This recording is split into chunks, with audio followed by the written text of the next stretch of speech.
Front and Center.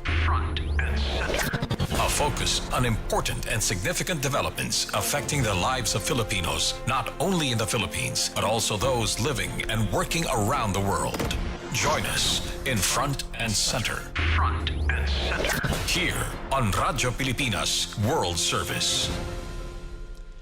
Welcome to Front and Center, where we focus on developments in the Philippines, legislation that provides policies and directions that strives to promote a better economy for the country, issues that concern the welfare and well-being of every Filipino.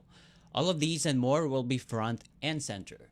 And you can watch this program live on our Facebook page, Radyo Pilipinas World Service, and you can catch up this episode later in the evening through our YouTube channel. And right now, we're being heard here via audio streaming at Evox PBS receiver app. So join us for another edition of Front and Center with your host, Jerome Toledo. But we cut now our regular programming to give way for the special coverage as President Ferdinand R. Marcos Jr. leads the inauguration of the Angat Water Transmission Improvement Project Tunnel in Norzagaray, Bulacan. Let's listen to the speech of the President.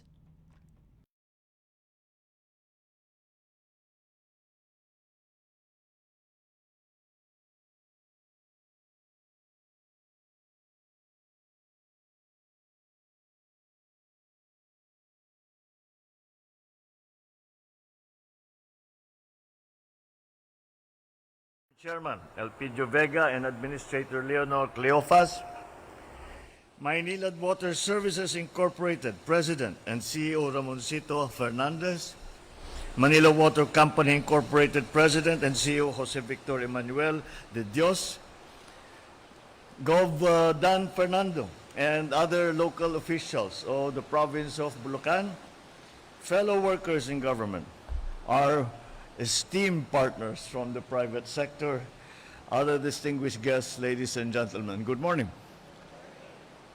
Water is a resource that we use every single day and every single hour. Yet, we seldom pause to appreciate it. We certainly take it for granted. It is essential because we use it to stay healthy, to cook our meals, clean our homes, to care for our loved ones. But because it is always within our reach, flowing from our faucets, filling our glasses, we often overlook just how vital it is. But the moment it runs low, we are reminded of an undeniable truth. Water is a lifeline for our communities, and every Filipino deserves dependable access to it. Today, we gather to celebrate an achievement that brings us closer to that goal that we have had for many years, the inauguration of Tunnel Number 5 of the Angat Water Transmission Improvement Project. This new tunnel strengthens the decades-old Umiray-Angat-Ipo-La Mesa system, the backbone that delivers water from Angat Dam to Metro Manila and to Mega Manila. Right now, almost 90% of the water used by almost 20 million people in Metro Manila, in Bulacan, parts of Cavite, and Rizal pass through this system. These numbers show how important it is to keep the Angat system strong, reliable, and future-ready. And this is why the establishment of Tunnel Number 5 is not only important, it is essential. Its raw water conveyance to carry 1.6 billion liters of water every day will increase our system's transport capacity from 6 billion to almost 8 billion liters of water every day. Ibig sabihin, mas maraming pamilya magkakaroon ng tuloy-tuloy at maaasahang supply ng tubig sa kanilang mga tahanan. May maisasaayos ang mga datib ng tunnel dahil may backup ng pwedeng pagdaanan ng tubig. Yung mga tunnel po na sinara, dahil kailangan na mag-maintenance, maaari na ngayon natin balikan ulit, baka may pag-asa pa, baka may rehab pa, para magamit pa rin natin. Mas magiging handa ang ating mga komunidad sa panahon ng tagtuyot at iba pang epekto ng ating hinaharap na climate change. Mas nagiging matatag ang ating water system para bawat Pilipinong umaasa rito araw-araw. Of course, none of this would have been possible without the steadfast support of Maynilad, Water, Maynila Water, our engineers, our workers, and everyone who dedicated their skill and effort to this project. This project reminds us that we can accomplish what when the government and the private sector and the LGUs are anchored on a shared vision. Ladies and gentlemen, let this milestone encourage us to value the resources that we are blessed with, use them responsibly, and take part in building a more inclusive, sustainable future for everyone. Let us continue working together, government, private sector, and citizens alike, to shape a nation where progress is shared, where communities are empowered.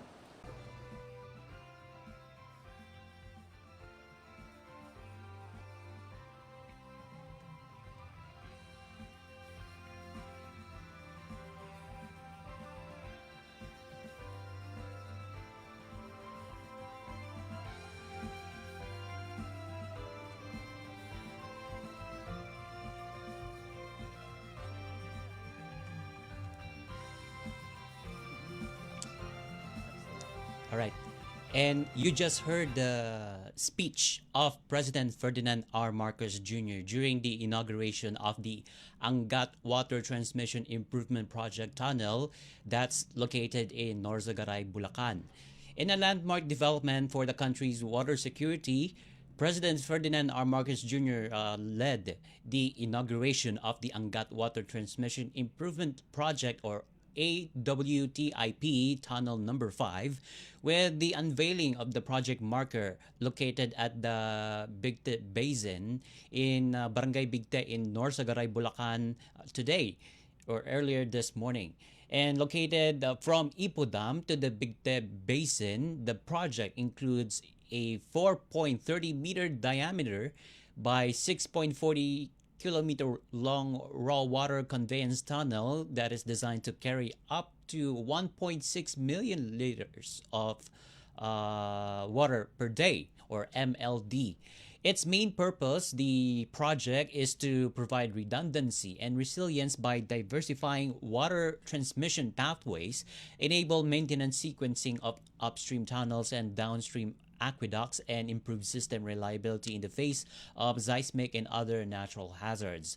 Furthermore, President Marcos Jr. said that this development improves the aging Umiray Angat Ipo Lamesa raw water conveyance network, originally built in the 1930s and 1960s.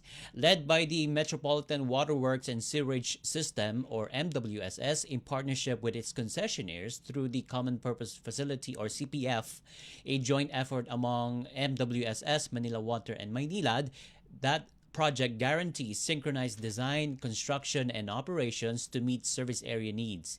And the AWTIP marks a crucial step in strengthening Metro Manila's water supply for approximately 20 million residents in the National Capital Region, or NCR, and nearby provinces, providing increased reliability and flexibility and reducing vulnerability to disruption in the coming decade. So that's what transpired at the speech of President Ferdinand R. Marcos Jr. as he led the inauguration of the Angat Water Transmission Improvement Project Tunnel Number 5 that's located in Barangay Bigte in Norzagaray, Bulacan. And Front and Center will be right back after these short messages. You're listening here on Radyo Pilipinas World Service. Itinuloy na po natin ang zero balance billing. Libre po. Ibig sabihin, ang serbisyo sa basic accommodation sa ating mga DOH na ospital, wala nang babayaran ang pasyente. Ang dami pong challenge, hindi po namin alam kung saan namin kukunin, ganon, nag-iisip kung paano namin mababayaran. Siyempre po, masayang masaya, super saya po dahil na zero billing po kami. Opo, malaking ano po talaga, malaking tulong po. Mabilis lang din po. Bayad na ang bill ninyo. Uulitin ko, wala nang kailangan bayaran ng pasyente basta sa DOH Hospital dahil bayad na po ang bill ninyo. Naiyak ako kasi sobrang saya. Maraming salamat po, Mr. President Bongbong Marcos Jr. Hindi kami nagkamali ng taong hinalal. Paano nga ba mag-register para magkaroon ng schedule sa Bagong Pilipinas Presidential Action Center? Narito ang mga dapat gawin.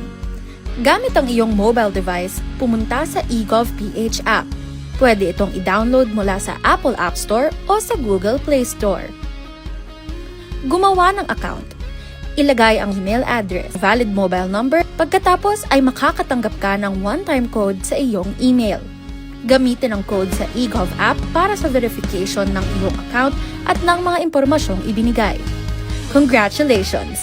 Meron ka ng eGovPH app account. Pwede mo na ma-access ang iba't ibang serbisyo ng gobyerno kabilang ang mga serbisyo sa Bagong Pilipinas Presidential Action Center. Mabilisang trivia, dagdag talino.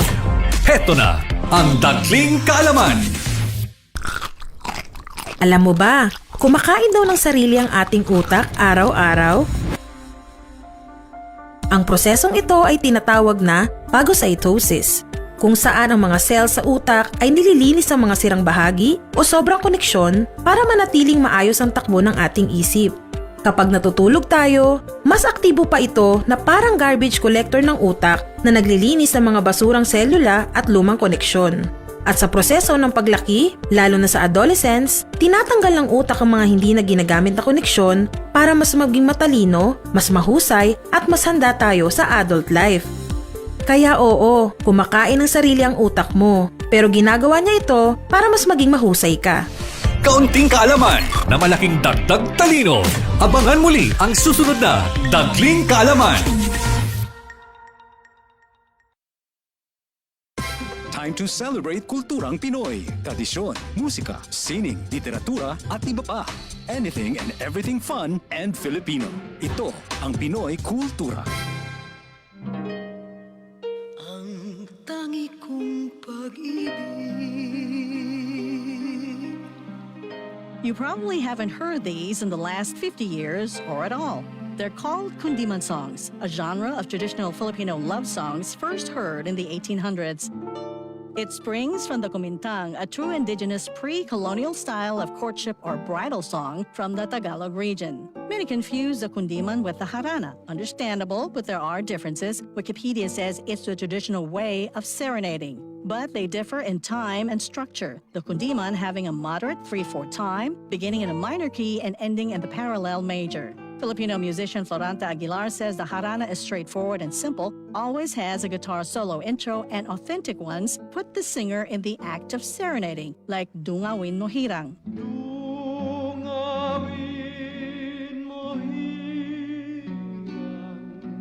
He says a notable difference, it's fatalistic lyrics. Kaawa-awang tao or sitwasyon where the lyrics portray one's choices or actions make no difference because everything is left to fate. Sabi niya, kadalasan ang manganganta ng kundiman ay heartbroken or sawi. Mahirap lang at ang tanging alay niya ay ang kanyang walang kamatayang pag-ibig.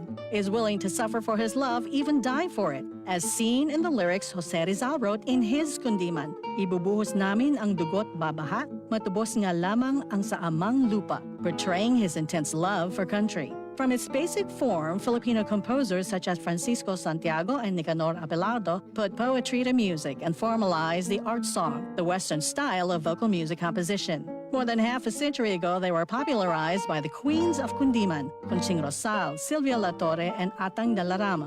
Sikat din sa pag-awit ng kundiman sina Rick Manrique